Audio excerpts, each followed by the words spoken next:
डर ये किसी स्त्री पुरुष का नहीं है, ये हरि परमात्मा का दरबार है। आपको देखे न देखे आपकी मर्जी है। अगर जमाने में कहीं से हम रुपया पैसा कहीं से लिया हो तो बताओ, किसी रूप में लिया हो। हमारा काम, हमारे नाम जमीन जायदाद है। 14-15 वर्ष पहले पेंशन ली इंटेलिजेंस ब्यूरो से, पेंशन है, हमारे कोई खर्चे हैं नहीं। बहुत बढ़िया काम चल रहा है। दूसरे, हम खेत में जाके बैठ जाएं और जिसको जरूरत है वो खेत में जाके पहुंच जाएगा। हमें कहीं महल बनाने की जरूरत, हमें दिखावा दिखाने की जरूरत नहीं है। आने वाले महापुरुषों को लूट कर और हम आश्रम बनवाएं, महल बनवाएं, एसी लगवाएं, एसी रूम्स बनवाएं, एसी फर्नीचर लगवाएं, ये दिखावा दिखाना हमारे बस की बात नहीं। हम दिखा भी नहीं सकते। कौन क्या कर रहा है, कौन क्या नहीं कर रहा है, तो पूर्व में ही जानकारी दी जा चुकी है। कर्म करने को दुनिया स्वतंत्र है और भोगने के लिए परतंत्र है। ये स्लोगन आपके मस्तिष्क में जाए न जाए आपकी मर्जी है। ये हकीकत है, ये सत्यता है। कई ज्ञानियों से हमने पूछा, एक शहर लखीमपुर खीरी जो नेपाल दूसरा देश है, बॉर्डर पर है, ऐसी पंडाल लगा हुआ था। मिस्टर राजकुमार त्रिवेदी एडवोकेट आए, हमने उनको खड़ा किया। आप त्रिवेदी हैं, तीनों वेदों के ज्ञाता हैं, बताओ 84 लाख का प्रावधान होता है और लगभग 80 से ऊपर उनकी आयु भी होगी दुनियावी तौर पर।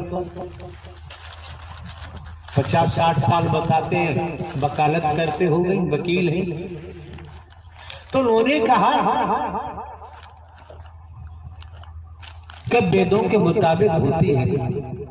और एग्जाम्पल ये भी समझो, एक न्यायाधीश है, जज साहब अदालत में बैठकर मुकदमे देखते हैं, सत्य परीक्षण करते हैं।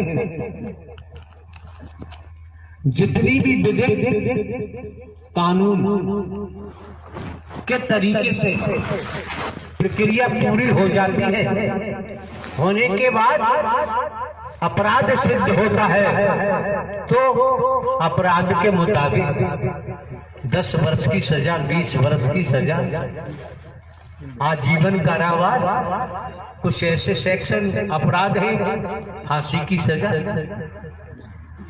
सुनाते हैं जैसा, और भोगनी पड़ती है जेल में जाकर। अगर यहाँ अटेंशन हो जाओ, यहाँ सावधान हो जाओ, मन लगा के श्रवण करो। जज साहब ने अपराध किया तो पुलिस छोड़ेगी नहीं, पकड़ेगी, जेल भेजेगी। अपराध सिद्ध हुआ तो जज साहब को भी सजा होगी। अब जज तो नहीं रहे, अपराध किया, अपराधी बन गए। यहाँ पर एक बात कही जाती है, दोगलेपन की बात हम नहीं कर सकते।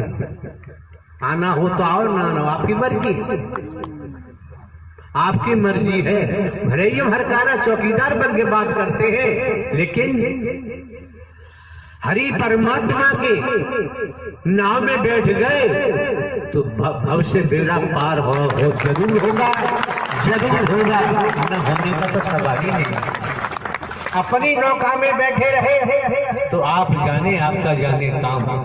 तो इससे स्पष्ट जाहिर हो गया जहां जज साहब का जिक्र आया स्पष्ट जाहिर हो गया, सजा देने वाले ने अपराध किया, उनको भी सजा भोगनी पड़ी।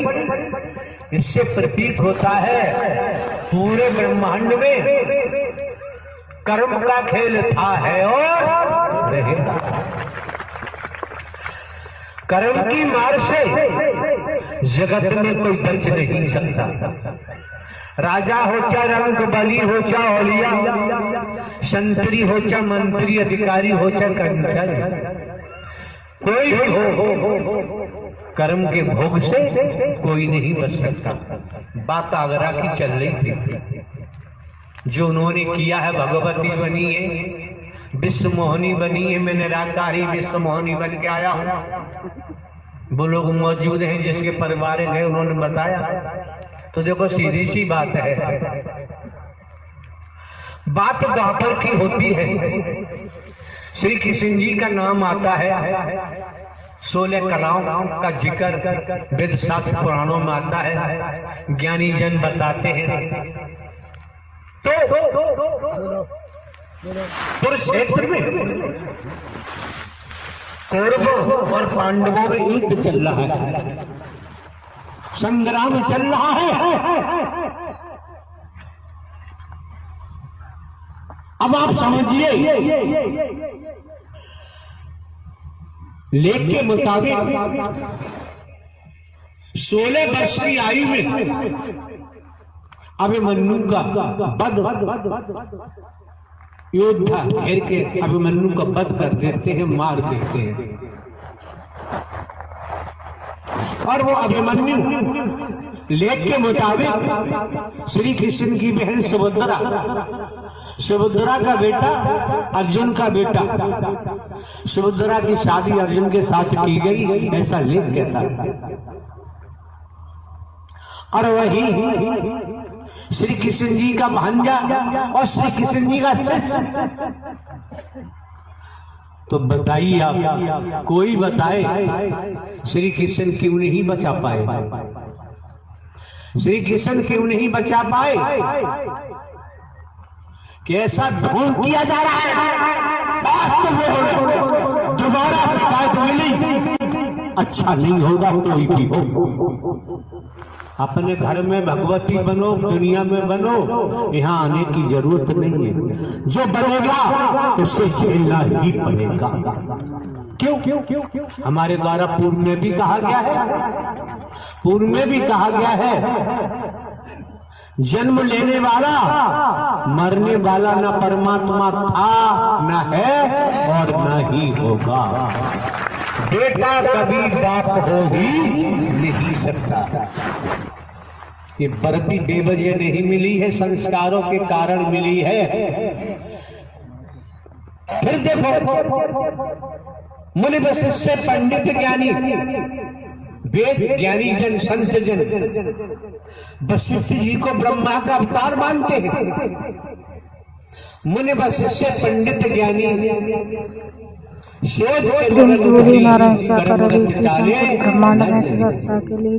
सीता हरण मरण दशरथ का, वन में विपत पड़ी करुण डाले न टले। जिन्हें 11 कलाओं से बताते हैं राम जी को, अपने पिता श्री राजा दशरथ की मृत्यु को बचा नहीं पाए। पूरा परिवार